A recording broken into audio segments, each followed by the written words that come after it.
Bienvenue sur Que devient l'Afrique, l'espace dédié à l'analyse claire et neutre de l'actualité. Aujourd'hui, nous examinons l'intervention d'un responsable politique ivoirien, qui détaille les mécanismes juridiques et institutionnels en vigueur en Côte d'Ivoire. Il explique de manière structurée le rôle des autorités nationales, des instances internationales et des représentants légaux dans le suivi des procédures. Cette présentation permet de mieux comprendre la gouvernance, la crédibilité des institutions et la lisibilité des décisions officielles, tout en offrant un éclairage neutre sur les dynamiques politiques et juridiques actuelles. La géopolitique ivoirienne va vous livrer aujourd'hui, va vous donner plutôt une idée des personnes que Alassane Ouattara veut livrer à la CPI après le courrier du président Laurent Gbagbo qui a demandé à Maître Atit, son avocat, de se saisir de cette affaire. Mais bien avant d'arriver à une idée de ces personnes, des noms de ces personnes, je voudrais vous dire d'abord le piège que Alassane Ouattara et Fatou Bensouda ont tendu au président Laurent Gbagbo, piège qui a échoué. Vous savez que dans le courrier du président Laurent Gbagbo, il a dit normalement, après son acquittement, il n'avait pas besoin, lui, de se saisir de son avocat. Cette chose devait se faire, disons, automatiquement. L'autre camp devait être jugé, ce qui n'a pas été fait. Pourquoi? Parce qu'il y avait un plan qui avait été élaboré entre Fatou Bensouda, Alassane Ouattara, avec la complicité de la France et de l'autre candidat de la France. Alors ce plan, il est dévoilé ici sur l'AFTV. Écoutez ce que dit cette personne sur l'AFTV. Laurent Gbagbo a été acquitté le 19 janvier 2019 sans être, mais être acquitté ne veut pas dire qu'on n'est pas coupable des faits qui nous sont reprochés.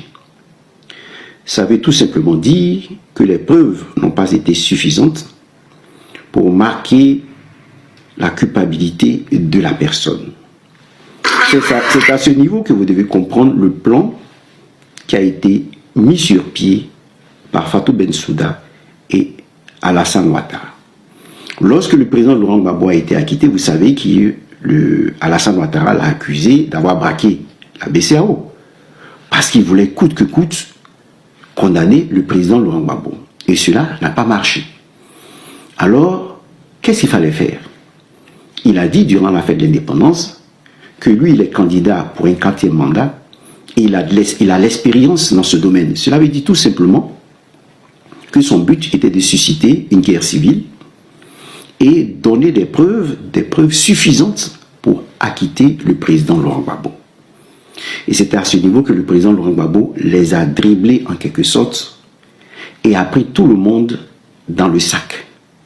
Parce que la prestation de serment d'Alassane Ouattara indique que tous ceux qui ont commis le crime sont venus sur le lieu de leur crime. Ils sont venus encore soutenir quelqu'un qu'ils avaient soutenu injustement en 2011. Donc le président Laurent Gbagbo a tout le tableau, tous les faits qui sont utiles pour condamner Alassane Ouattara. Parce que le plan était celui-là. Et cette dame, je ne veux pas dire ce nom, parce que si je dis son nom, c'est comme si je l'appelais à la barre. Parce que tout ce qui est dit aujourd'hui, eh bien, vous allez à la barre pour confirmer vos propos. Doute de vos propos. Alors, lorsqu'on dit que quelqu'un est acquitté, il n'est pas condamné, il n'est pas coupable. Parce qu'il n'y a pas de preuves suffisantes. Mais il fallait en créer. Voilà pourquoi le président Laurent Gbagbo a dit, je ne vais pas aux législatives. Parce que je sais qu'aller aux législatives, c'est couvrir la forfaiture d'Alassane Ouattara, qui a besoin de preuves. Maintenant qu'il n'a pas de preuves, que le courrier du président Laurent Gbagbo demande à son avocat de se saisir de ce dossier, ce que Fatou Bensouda, logiquement, devait faire, elle ne l'a pas fait. Parce que si tu enquêtes pour deux camps, elle a dit sur la télévision française qu'elle enquête sur les deux camps. Mais si un camp n'a pas été condamné pour preuves suffisantes, mais tu enquêtes sur l'autre camp, ce qu'elle n'a pas fait. Eh bien, le président Laurent Gbagbo se saisit de cette affaire et vous allez comprendre qui Ouattara compte livrer, avec la complicité de son ami Thiam. Cette séquence s'inscrit dans un moment particulier du débat public ivoirien, marquée par des échanges autour du fonctionnement du droit international, du rôle des institutions judiciaires et de la manière dont certains acteurs politiques interprètent les procédures en vigueur. À travers son intervention, le responsable politique ivoirien propose une lecture personnelle et explicative de mécanismes juridiques internationaux, en lien avec des événements institutionnels passés et des décisions rendues par des juridictions internationales. L'objectif affiché de cette prise de parole est de contribuer à la compréhension du public sur la manière dont ces procédures sont engagées, suivies et interprétées dans le temps, en soulignant les interactions entre acteurs nationaux, conseils juridiques et instances supranationales.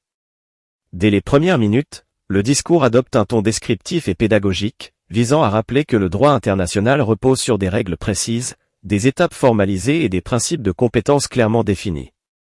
L'orateur insiste sur le fait que certaines démarches ne relèvent pas d'initiatives individuelles spontanées, mais s'inscrivent dans des cadres juridiques préétablis, impliquant des échanges écrits, des consultations juridiques et des délais procéduraux. Cette mise au point permet de situer le débat à un niveau institutionnel, en évitant toute lecture simplificatrice ou émotionnelle des événements évoqués. Le propos revient ensuite sur des décisions rendues par des instances judiciaires internationales, en rappelant qu'une décision favorable ou défavorable s'apprécie uniquement à l'aune des éléments présentés dans un cadre juridique donné. L'intervenant souligne que le droit international fonctionne sur la base de standards de preuve, de règles de procédure et d'un principe fondamental de séparation entre les faits allégués et leur qualification juridique. Dans cette perspective, il rappelle qu'une décision ne constitue ni une validation morale ni une invalidation politique, mais l'aboutissement d'un processus juridique strictement encadré. L'analyse proposée s'inscrit également dans une lecture plus large de l'histoire institutionnelle ivoirienne et africaine. Le responsable politique évoque le rôle des États, des partenaires internationaux et des institutions multilatérales dans la construction progressive de mécanismes de régulation juridique à l'échelle internationale. Il rappelle que ces mécanismes ont été conçus dans un contexte historique particulier, marqué par la volonté de renforcer la prévisibilité du droit, la stabilité des relations entre États et la crédibilité des institutions internationales. Cette contextualisation historique permet d'élargir le débat au-delà d'un cas spécifique, pour interroger la place des pays africains dans l'architecture juridique mondiale. Tout au long de son intervention, l'orateur met l'accent sur l'importance de la gouvernance institutionnelle et de la responsabilité juridique, considérées comme des piliers essentiels de la stabilité démocratique.